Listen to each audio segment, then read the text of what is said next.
Hello and welcome to our English news edition, the top stories. An extraordinary session of the Parliament took place at the National Assembly.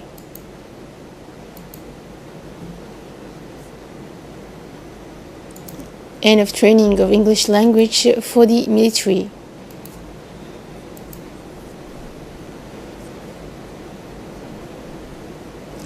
Under the Eritrean chairmanship of Ilm Absiya Wais, in accordance with Article 52 of the Constitution, the fourth extraordinary session of the year 2018 of the National Assembly's 80th legislature was held on Wednesday, July 18, in the archives of the Hemicycle. This extraordinary meeting was attended by Prime Minister Abdul Qadir Kamil Mohammed, ministers and all parliamentarians. Its agenda was the examination of three bills, namely Bill number 16, ratifying the loan agreement between the Republic of Djibouti and the African Development Bank, Bill number 17, ratifying the loan agreement signed between the Republic of Djibouti and the World Bank, and Bill number 18, ratifying the loan agreement signed between the Republic of Djibouti and the Arab Fund for Economic and Social Development. As a reminder, this exceptional session was convened to urgently consider and adopt the above-mentioned ratification bills in order to observe strict adherence to the deadline of the government's political agenda. The projects discussed focus on landing agreements to strengthen the exploitation of geothermal energy in our country and strengthening its capacity. The extraordinary session of the National Assembly was provoked specifically to deal with questions on the development of renewable clean energy in Djibouti, especially geothermal energy, for which it is committed to develop in the sector of Lake Assal. Several parliamentarians went up to ask questions to the members of the government who were present. Minister of Finance Yas Moussoudwale answered questions from parliamentarians. He announced that the donors are at the side of the government, the geothermal energy to Galale Koma, because the results on drilling are palpable and positive. The Prime Minister Abdul Qadir Kamil Mohammed thanked the parliamentarians for having come so many to debate on geothermal energy, an important subject which is the future of our country. Geothermal exploration projects that we are carrying out on the Galale Koma and Fiale sites are of paramount importance, he said, for the energy independence of our country. With the wind project, whose memorandum has been signed with the EDD and the geothermal energy of the Lake Assal, we will have the possibility of having an energy capacity of at least 300 megawatts and at most 500 megawatts. Not only we will move to clean energy, but we will have the opportunity to export energy to foreign countries, has concluded the Prime Minister. The Republic of Djibouti participated in the conference on Somalia that took place in Brussels, Belgium. Our country was represented by Foreign Minister Mohamed Ali Yusuf, who delivered an important speech focusing on Djibouti's efforts to support the Republic of Somalia. The federal government is not left out and is useful indeed. The national security architecture is the basic transition plan accompanied by a transformation of AMISOM and the rise of the Somali Defense and Security Forces, which is the basis for an environment for Somalia, says the Foreign Minister. On the other hand, the political efforts incur with the active implication of the regions can sometimes be serious. The finalization of the drafting of the Constitution will lead in cash on the holding in 2020 to the holding of universal supreme election. In addition, it is undeniable that the economic efforts prioritized under the leadership of the IMF will strengthen the actions of the Somali government that's dynamic for the future of Somalia. Djibouti will continue these efforts in favor of Somalia, he said, through its contingent and through the banner of AMISOM. Our country is actively supporting the training of Somali police officers and forces to strengthen their capabilities. On the humanitarian side, continued the Minister of Foreign Affairs, Djibouti has not hesitated to send more than 30 doctors and dozens of paramedics to the daily attacks that have affected Mogadishu in recent months. Similarly, during the cyclone Sekar, the country offered food aid to relieve the affected populations. And now let's get back to the national news. The Minister of Interior, Hassan Omar Mohammed, has received today in the morning a delegation from the German company Dermalog, known worldwide for its expertise in the world of biometrics. At this meeting, an agreement was signed between the Djibouti government, represented by the Minister of Interior, and Mr. Sai Sharif Daha, official representative of Dermalog in Africa. Finally, the system will provide a biometric database that will enhance national security.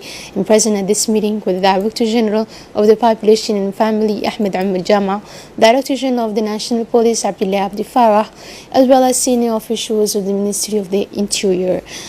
And for its part, the Minister of the Interior, Hassan Omar Mohammed, in his intervention, talked about the importance of signing this agreement, which consists, among others, the establishment of a national biometric central civil database that will house the national biometric identity cards and the national register for foreigners.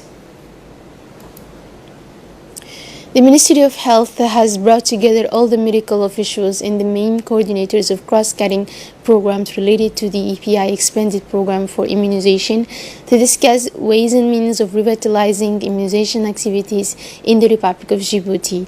Given recent measles outbreaks, the Ministry of Health has validated the measles response plan that is being implemented to counter the contagion of this disease that mainly affects children from 6 months to 5 years. The Ministry of Health will launch a massive measles vaccination campaign that will be targeted at areas identified as being highly contagious. Then a mobile team from the regional hospital, Dr. Ahmed Absi Warsama of Aska, went to the remote localities of Ali Sabih region. The goal of the visitors in white coats was to provide care to the inhabitants of the remote villages. The Minister of National Education and Vocational Training, Mustafa Mahmoud, received this morning in his cabinet the course visit of his Yemeni counterpart, Abdullah Salim Ahmed. During the meeting, Mr. Mustafa Mahmoud had a fruitful and constructive exchange with Mr. Abdullah Salim Ahmed on the evolution of the Yemeni school curricula and textbooks, as well as the ways and means of implementing the program in place of a new program for students of the Yemeni school.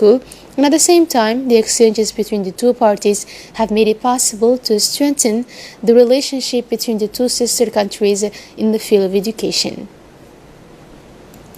As part of the launch of a study on social workers in Djibouti, a meeting between social workers from various ministerial departments and the State Secretary of Social Affairs took place this morning.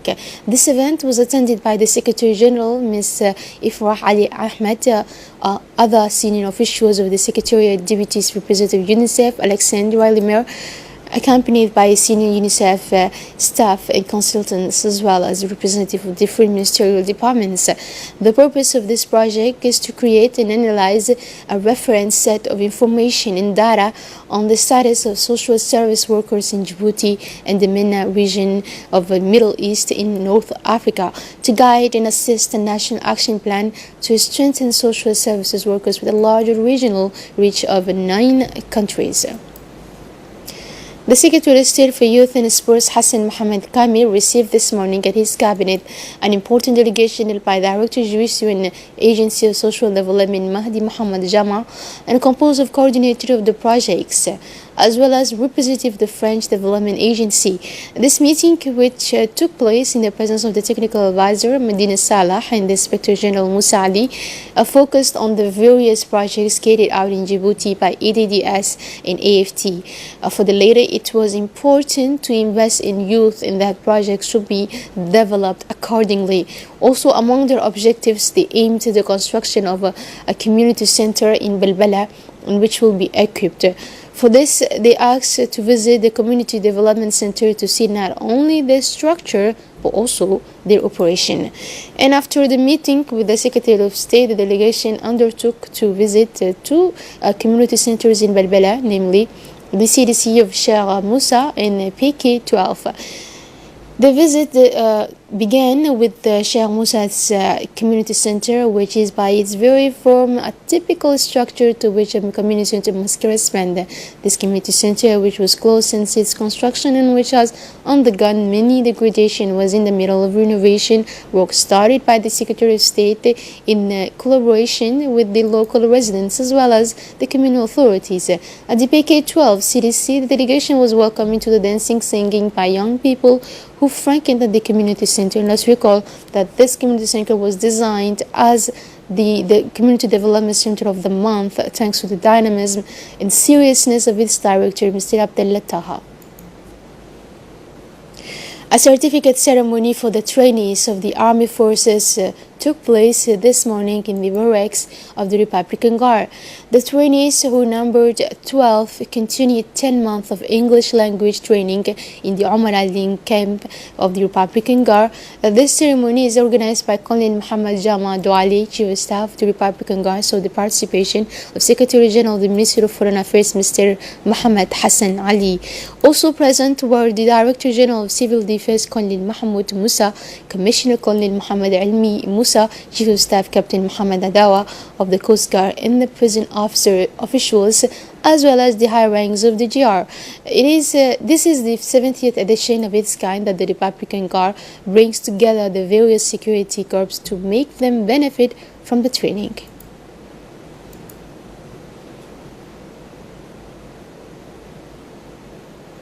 So it was 9 months that I learned the course English language in the Guard Republican. So I'm so happy to take this certificate, yes, who prove that we did well in 9 months. It was a very important thing for me, that it was a new thing. Firstly, I speak French language, but now I also learned a new language. It is English language. So it is for me an opportunity to learn this English language, that I will do everything in my mission in our institution of the gendarmerie. And for his part, Colonel Muhammad Jama Douali said that all our neighboring countries are purely English speaking, and if we encourage our compatriots to learn the English language, it will actually promote their ability and integration in these countries, and they can easily acquire and participate to major conferences in languages. The English language is one of the first international languages, said the Colonel. And for his part, the Secretary General of the Ministry of Foreign Affairs and International Cooperation, Mr. Muhammad Hassan Ali, thanked the Colonel of the GR for this laudable initiative. He also said that these kinds of training can help seal relationships between the different security services of the country to work in harmony with the same goal.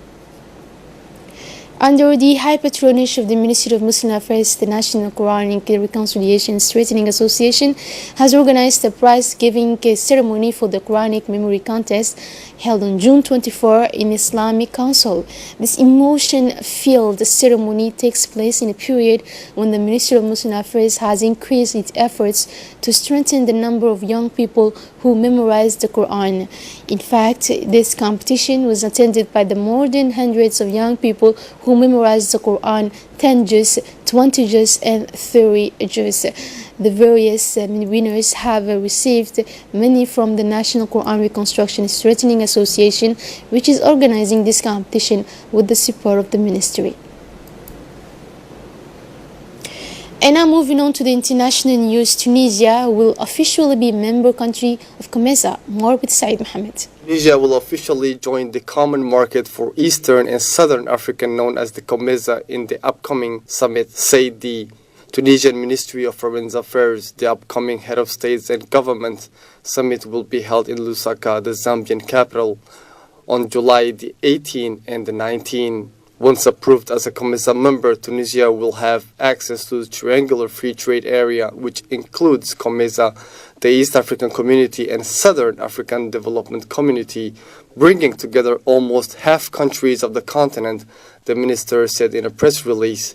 The COMESA, officially recognized by the African Union, has a population of 520 million and a GDP of $755 billion.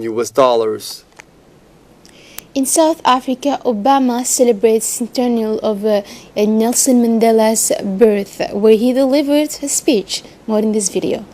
The former U.S. President Barack Obama delivered a speech in Johannesburg celebrating the 100th anniversary of the birth of Nelson Mandela. He took the opportunity to praise the diversity within the football French team. On the occasions of the 100th anniversary celebration of the birth of Nelson Mandela, former U.S. President Barack Obama delivered a very political speech in South Africa in front of 15,000 people gathered within the Johannesburg Stadium. He praised the memory of Nelson Mandela and his fight against apartheid. He said the South Africans' apartheid regime was entirely artificial, referring to the first black South African president. What was true at the time is still today. We see each other in the other, we share hopes and common dreams. This is truly incompatible with any forms of discrimination based on race and religion, he said. And that's all for this news. Thank you for joining us on RTD and have a wonderful evening.